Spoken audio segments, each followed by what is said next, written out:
For the meditation of the Word of God today, please turn with me to Matthew chapter 5, verses 17 to 20. Again, Matthew chapter 5, verses 17 to 20. And it says, "Do not think that I have come to abolish the law or the prophets.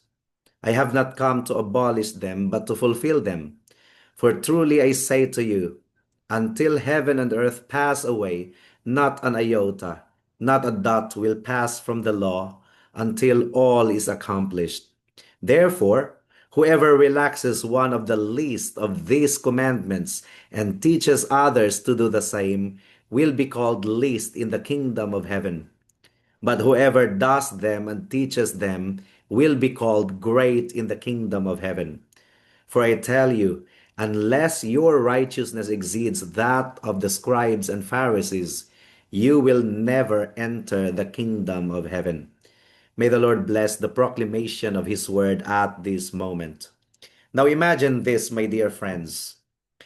If you walked into a city where there were no traffic lights, can you imagine that?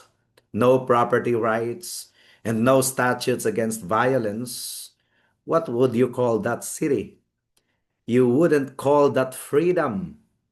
You would call it a graveyard. Imagine there is no law, there's nothing to regulate the behavior of men and women. That is a graveyard.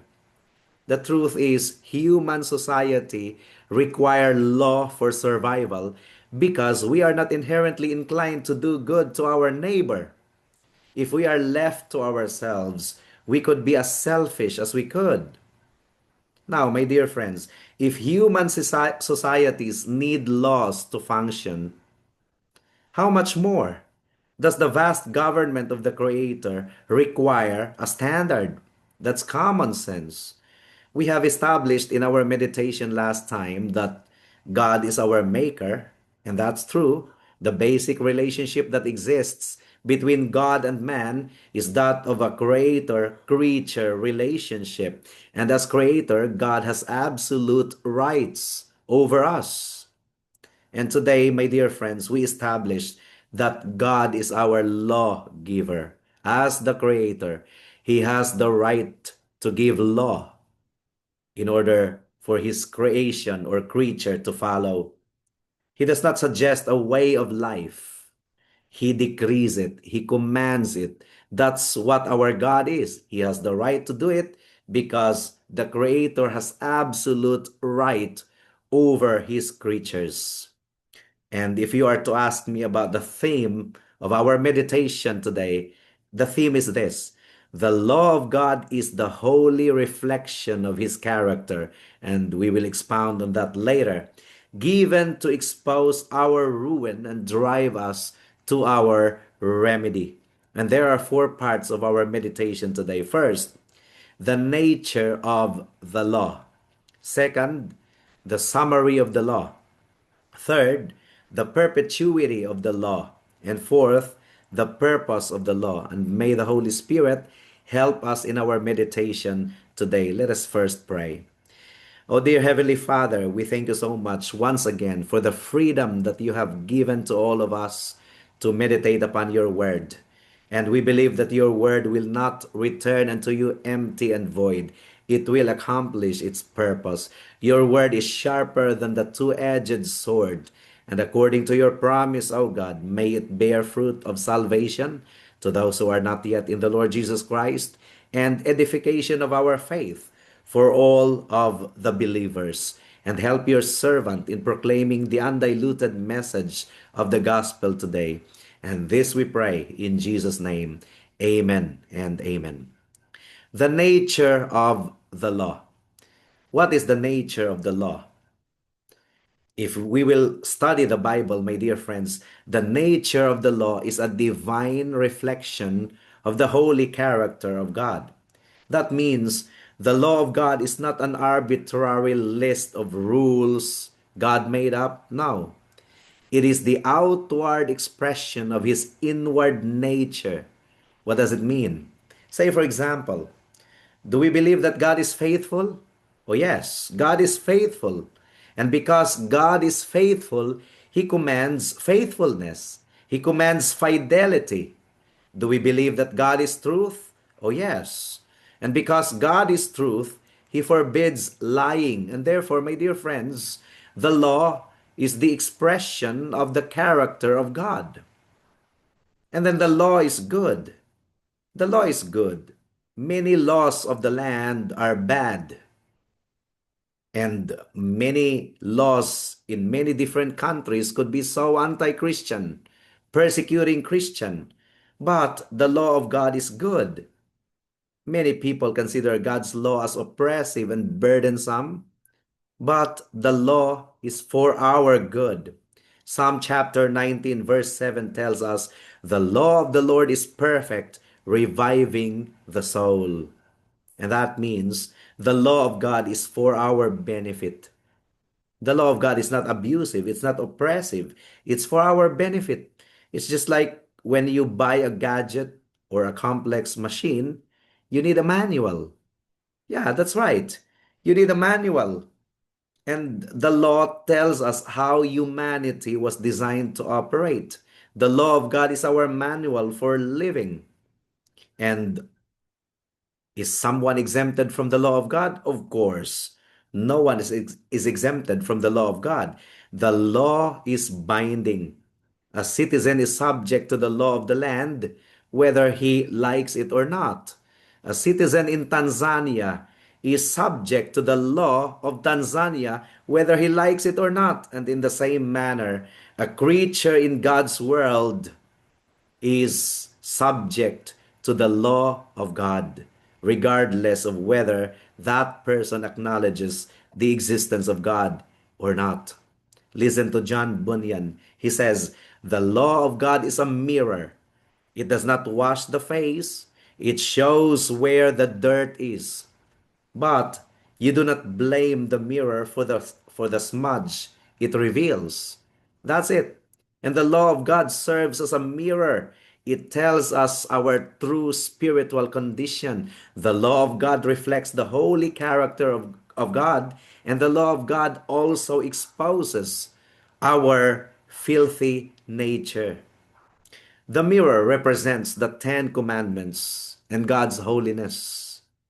Just as a physical mirror reflects your true appearance, your flaws, and all of how you look, the law reflects your true spiritual condition. The law provides an objective standard that shows you exactly where you fall short of God's perfection. And that means the law's only job is diagnosis. Once again, it's diagnosis. The law does not treat, it does not give us treatment. The law only diagnoses our true spiritual condition. The law identifies the dirt, and the dirt is sin. But the law possesses no soap.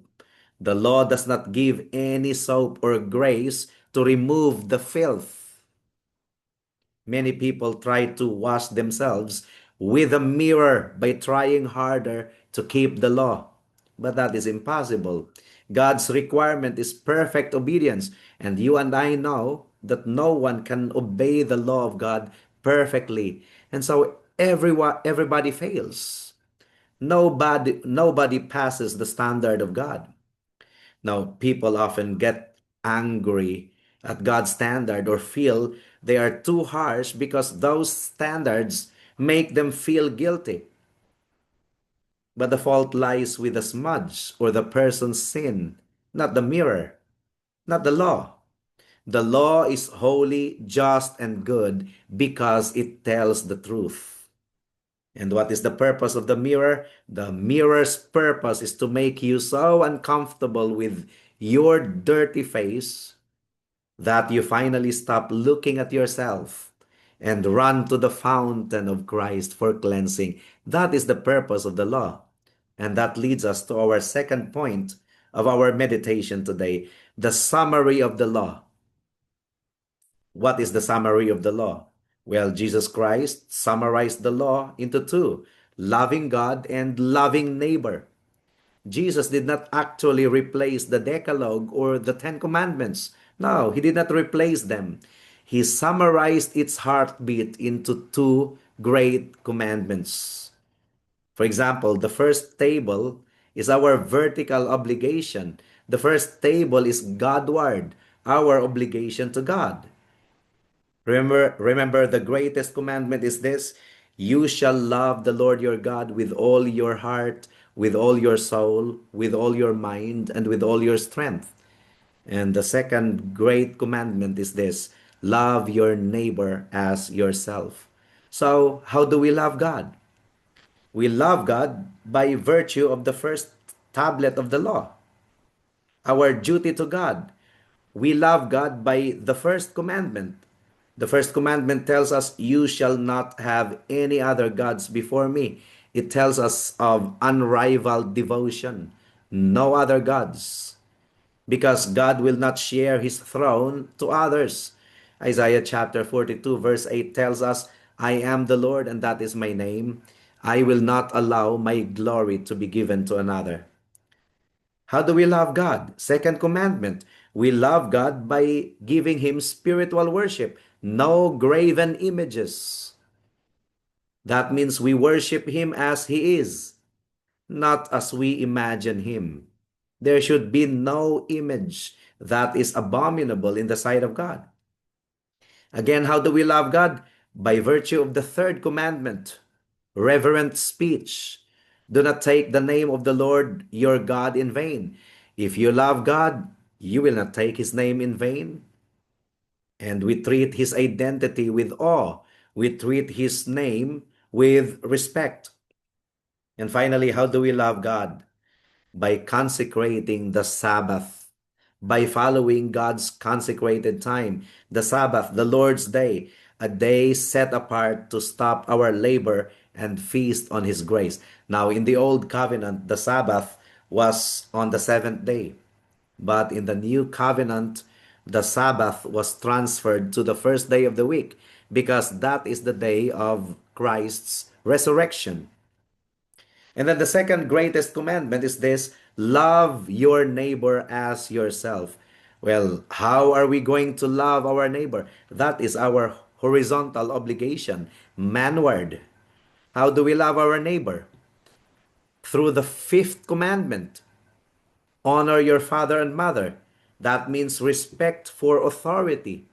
Honoring parents. That's the foundation of society. How do we love our neighbors? Sixth commandment, do not kill. Do not murder. That's respect for life. That's forbidding even the anger of the heart. Because Jesus says, if you are angry with your neighbor without a cause, you have already committed murder in your heart. Seventh commandment, respect for purity.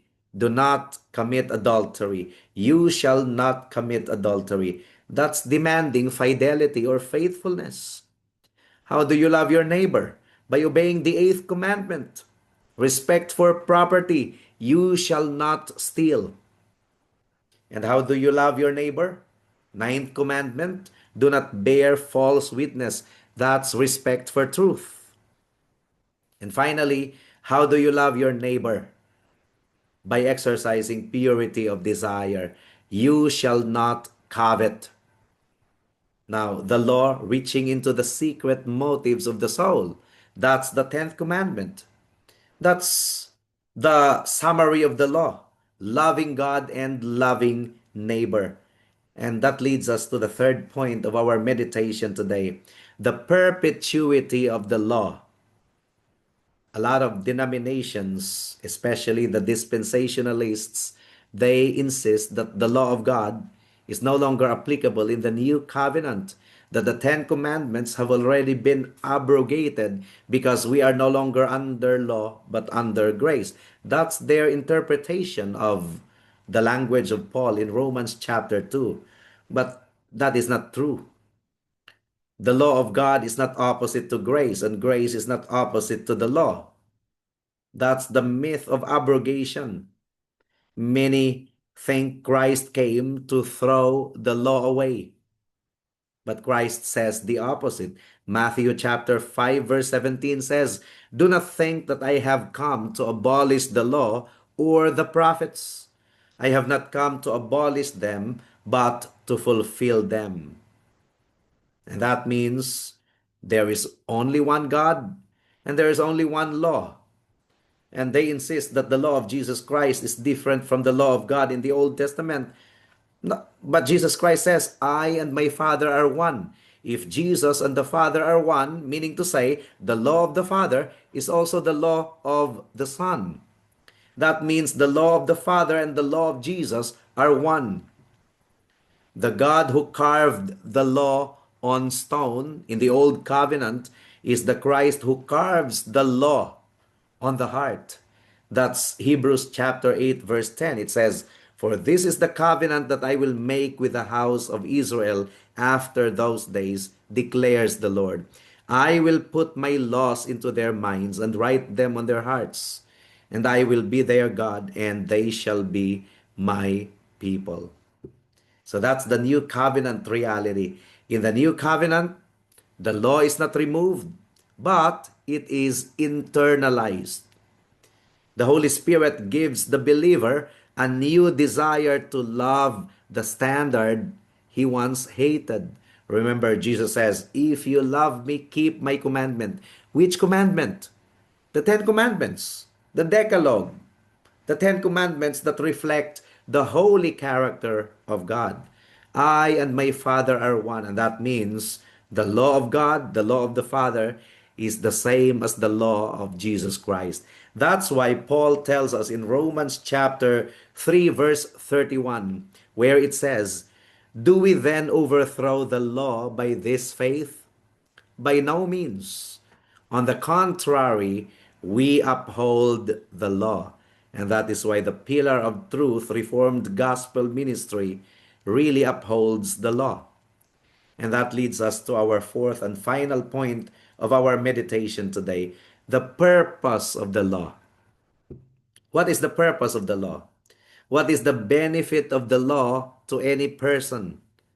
The Bible tells us the law is a schoolmaster, the schoolmaster that points us to Christ. The law is our tutor that points us to Christ. If the law cannot save us, why did God give it? Well, Paul answers that question in Romans chapter 3, verse 19. And the reason is this: to stop every mouth.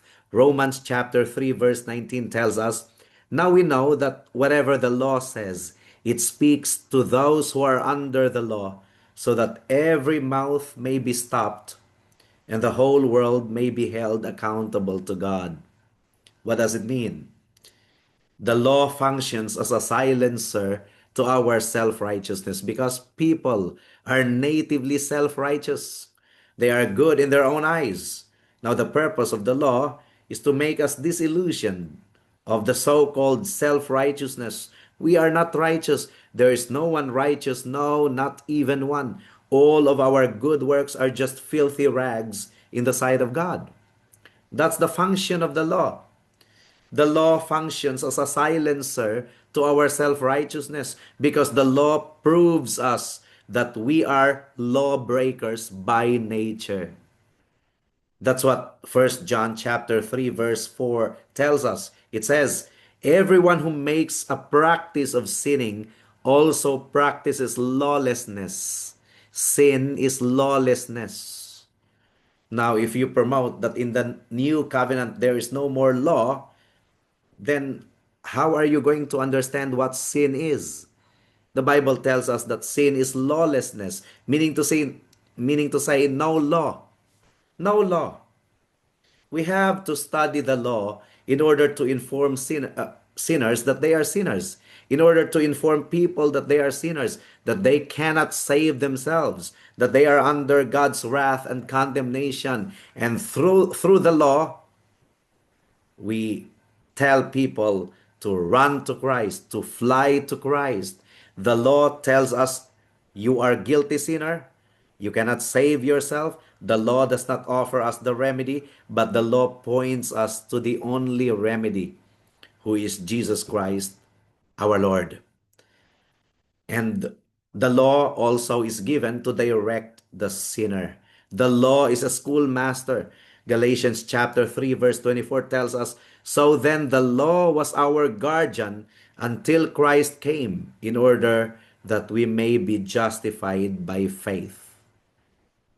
The law uses its loud, terrifying voice to cry, "You are guilty. You are under wrath." But the cry of the law does not leave us in despair, does not necessarily leave us in despair. But the cry of the law makes us run to Christ. Without the law thundering in a person's ears, he will never feel a true need for a Savior. That's why the gospel is the good news that Christ fulfilled the law on our behalf. And the more you understand the terrible and unyielding nature of the law's demands, the more precious and sweet the gospel becomes. And to understand the gospel is to see Christ as the one who endured the wrath of God that the law required of us. Now, if you are in a burning building, the smoke alarm does not put out the fire. It's just an alarm. But the smoke alarm saves you by waking you up and screaming at you to find the exit. That's what the law of God does. The law is the alarm and Christ is the exit. Now, as we begin this series, remember that God's standard is not trying your best. Instead, God's standard is total obedience, not just 9 out of 10. God's standard is perfect obedience. Not just mostly good, but wholly good, totally good. And the law standard is inward obedience, not just avoiding the act, but killing the desire, the impure desire. And this renders every person in this room guilty. We are all guilty, but do not stay away from our study because we are going to see how Christ fulfilled every jot and tittle for us. And so I urge you, my dear friends, do not miss a single session of this sermon series on the law of God. Your soul's eternal benefit depends on understanding how you stand before God. To understand the law is to finally understand why the gospel is such good news. But if you live now, you live with that diagnosis but without the cure. Stay away with us and let the law drive you to your Savior. I mean, stay with us. Stay with us and let the law drive you to the Savior. Listen to Samuel Bolton. He says, "The law sends us to the gospel that we may be justified, and the gospel sends us to the law again to inquire what is our duty as those who are justified." What does it mean? When you try to live by the law, you realize that it demands total perfection. And this realization creates a spiritual dead end, forcing you to look outside yourself for help. And so the law drives you to the gospel to find justification, the legal declaration that you are righteous before God, not because of your works, but because of Christ's performance. That's justification. But once a person is justified by grace, his relationship with the law changes completely. It is no longer a ladder to climb to heaven, but a map for how to live on earth. You no longer obey the law out of fear to avoid hell or pride to earn heaven. No, but out of gratitude because you are already loved, because you are already saved. The gospel gives the power to obey, but the law provides the pattern. It tells the redeemed soul, this is what love for God looks like in practice. Remember, Jesus says, "If you love me, keep my commandments." According to Charles Spurgeon, he who best understands the law best understands the gospel. And that's true. It means that the law and the gospel are not enemies, but partners in the work of salvation. You cannot appreciate the cure of the gospel unless you first understand the severity of the disease given or revealed by the law. And so I challenge you, my dear friends, stay with us in our study series on the law of God, and may the Holy Spirit grant you the understanding. Through the law, may the Holy Spirit lead you to the complete understanding that you are a sinner under God's wrath and condemnation. Now, the law doesn't offer any cure, but the law points you to Christ, because Christ alone is the Lord and Savior of sinners. How did he do it? He shed his blood on the cross of Calvary, because the Bible tells us that without the shedding of blood, there is no forgiveness of sin. He died on the cross, a substitutionary death, so that those who believe in him shall not perish but have eternal life. It's not your righteousness, my dear friend, that you could recommend yourself to God. No, it's by the blood and righteousness of Jesus Christ. And so the challenge remains the same. Transfer your trust from yourself to the only Lord and Savior of sinners, Jesus Christ, our Lord and Savior. And may the Holy Spirit indeed cause all of us to submit to the authority of God's Word.